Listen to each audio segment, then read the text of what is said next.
প্রধান উপদেষ্টার ভাষণ একটি দলের প্রতি আনুগত্যে প্রকাশ পেয়েছে এবং এর মাধ্যমেই জাতি যে একটি নিরপেক্ষ সুষ্ঠু নির্বাচন আশা করেছিল, জাতির সে আকাঙ্ক্ষা ব্যাহত হয়েছে।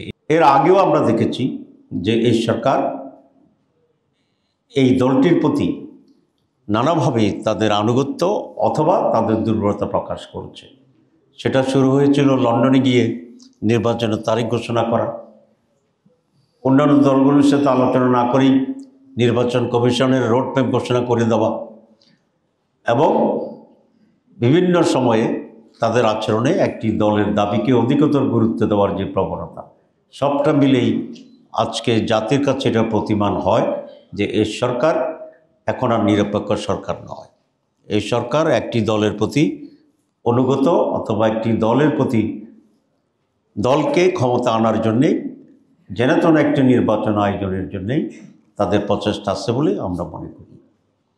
আজকে আমি খুব স্পষ্ট করে বলতে চাই যে আজকের প্রধান উপদেষ্টাকে নানাভাবে বিভ্রান্ত করছে তিনজন উপদেষ্টা এবং তারা ভুল তথ্য দিয়ে নানাভাবে বুঝিয়ে একটি দলের হয়ে কাজ করে সরকারকে একটি সুষ্ঠু নির্বাচন যাতে হতে না পারে সেদিকে নিয়ে যাওয়ার জন্য একটি সুকৌশলে অপচেষ্টা চালিয়ে যাচ্ছে।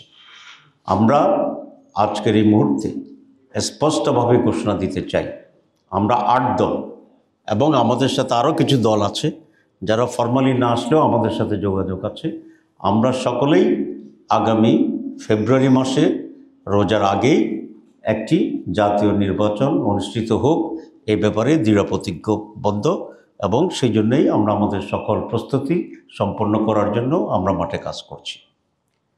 কিন্তু যেই কারণে জনগণ বিগত 15 বছর আওয়ামী লীগের পিরিয়ডে বঞ্চিত হয়েছিল ভোট থেকে এবং সেরকম অবস্থার পরিপ্রেক্ষিতে আজকে বাংলাদেশের এই দুরবস্থা তৈরি হয়েছে, ঠিক একইভাবে আরেকটি নির্বাচনের মহড়া চলছে কিনা, আরেকটি পরিকল্পিত এবং পূর্ব নির্ধারিত নির্বাচনের রায়ের ভিত্তিতে নির্বাচন অনুষ্ঠিত হচ্ছে কিনা এ ব্যাপারে আমাদের মনে এবং জনগণের মনে আশঙ্কা তৈরি হচ্ছে। সরকারের আচরণ আমাদেরকে এই কথা বিশ্বাস করতে বাধ্য করছে যে এই সরকারের অধীনেও কোনো সুষ্ঠু অবাধ নির্বাচন অনুষ্ঠান করার সম্ভব নয়। নির্বাচন অবাধ হওয়ার নির্বাচন অবাধ হওয়ার ব্যাপারে আমাদের ভিতরে যথেষ্ট সংখ্যা এবং আস্থাহীনতা তৈরি হয়েছে।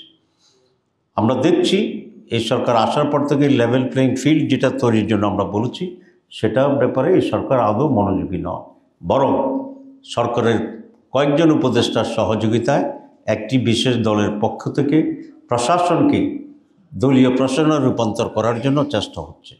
আপনারা জানেন ইতিমধ্যে কিছু কিছু পরিবর্তন হচ্ছে এবং সেখানে একটি বিশেষ দলের প্রতি অনুগত লোকদেরকেই সেখানে অ্যাপয়েন্টমেন্ট দেওয়ার চেষ্টা হচ্ছে এবং চেষ্টা করছে।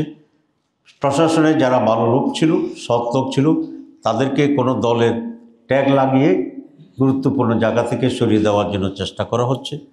যদি এভাবেই নির্বাচনের আগ পর্যন্ত পরিস্থিতি একদিকে চলে যেতে চায় তাহলে এদেশে সুষ্ঠু নির্বাচন হওয়ার কোনো সম্ভাবনা থাকবে না। যদি আরেকটি নির্বাচন সুষ্ঠু এবং সকলের অংশগ্রহণ না হয় তাহলে দেশের জন্য যে আরও বেশি বিপর্যয় এবং অন্ধকার ভবিষ্যতে অপেক্ষা করছে এ ব্যাপারে কোনো সম্ভাবনা নেই।